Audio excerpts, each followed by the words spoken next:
What's going on, guys? It's GCoach31 here, and today's video is going to be on the new flashbacks and legends that MLB just released today, April 22nd. I'm planning on doing this type of thing for every week as the weeks go by, so yeah, let's get started. So first off, we have Prince Fielder. Looks a lot like the Diamond Prince Fielder you get from Conquest. I actually have his card in real life, so it's pretty cool. He's got great power stats. His discipline's pretty good. Clutch and vision are sort of there. Fielding not so great, and speed not so great at all. But, you know, he's Prince Fielder. He's just there to hit dingers, you know. So, he's pretty good. I would definitely pick him up if he went for, like, 7, 8K, maybe like that. Alright, so next one, we got Jose Bautista. Yeah, he's not that good. He's a 70 overall. He's probably one of the lower flashbacks that they'll release all year, but I mean, he hits great against lefties, and he is a pretty good arm. So if you're just starting out, maybe you just start out a budget squad or something, he will definitely make a great addition to your lineup with that great power and contact versus lefties. And his speed's not that good, his fielding's not that good, but his discipline's there. All right, so now we got the rookie Giancarlo Stanton. He is that's like just like what he was, like what he was in real life, really. It was that, and that's how all these cards are based off of, and it's really great how MLB does that. But Giancarlo Stanton, all power, that's really it. I mean, look at that vision. He's got 19 vision. That zone, if you hit with zone, the zone's going to be really small, but it doesn't matter. He'll still hit a lot of dingers for you, and he's got a pretty good arm, but his speed's not that great. And here we got Adrian Gonzalez, first baseman on the Padres. I knew this card was going to come out because I saw it in the pre-release footage. I saw the Padres Agon, but so I was sort of expecting it. But here now he's actually in the game. So we got 99 power versus right, pretty good contact versus right. Lefties not so much. His vision is pretty good. His discipline's really good. He'll get those 0-2, two-strike foul-off pitches. You know, his clutch is alright. He can't really bunt. His fielding's really good, too, which makes him even more valuable as a first baseman. And he's not fast. Alright, so Andre Ethier. This is a guy, when I was growing up, I really saw him as being underrated a lot.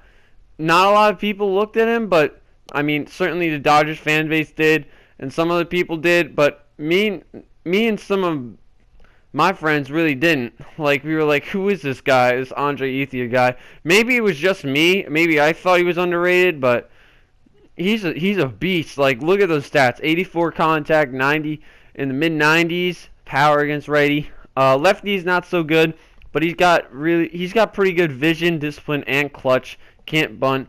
And his fielding's pretty good too, but his speed's not really that good. Alright, so now we're getting into some of the pitchers.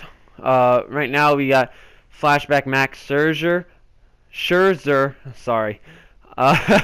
So he's silver 84 overall. He is definitely a beast. I could already tell based off of those stats, especially being a silver. He's got in the 70s hits per 9. His Ks per 9 is in the upper 80s too. Now that's great for a silver, especially since he's a starter. Everything else really isn't that great. His velocity and break are pretty good, and his arm strength, if that really matters. He's got 4-seam slider, circle change, and cutter, so you can really work with those pitches. Alright, so now we got Corey Kluber, again, one of the lower tiered flashbacks that they got out there. He's 77 overall. His hits per 9 isn't as good as Scherzer's, but he does have pretty good Ks and walks per 9. And his control is better, I believe. And his break's pretty good. Besides that, and he's got that really bad fielding. In case if you want to do that David Ortiz captain, you can pick him up really cheap. Alright, so next we got the closer, Joaquin Benoit, flashback to when he was on the Tigers. I remember him being on the Tigers, and he was good, man. He was really good. 99 hits per 9, 90K per 9. Not really a strikeout pitcher, I remember, but He's still not really strikeout pitcher today, but it's more than he is today on this card right here. His clutch is really good. Velocity and his breaks through the roof, 99. And he's got 4-seam changeup, 2-seam and slider. You could definitely work with those pitches. And he's pretty good too.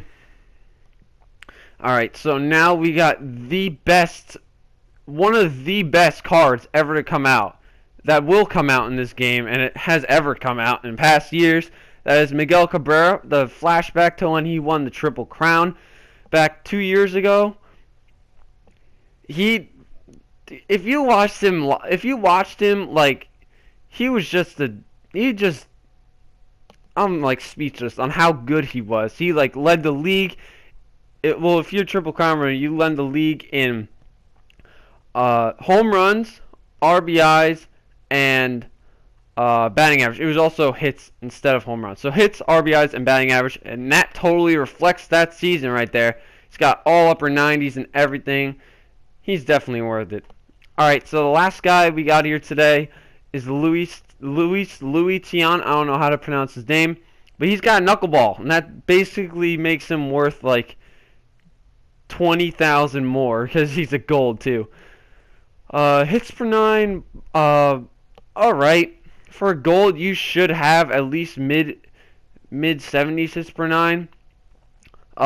He doesn't walk a lot, guys. 80 balls, not balls per 9. Oh my god, 80 walks per 9. His clutch is pretty good. His control, obviously, his velocity isn't that good. He is a knuckleball. Knuckleballers aren't really known for their fastball. But yeah, that's basically it, guys. So if you enjoyed the video, please leave a like, comment who you think should be added next week, and subscribe if you really liked the video. And until next time.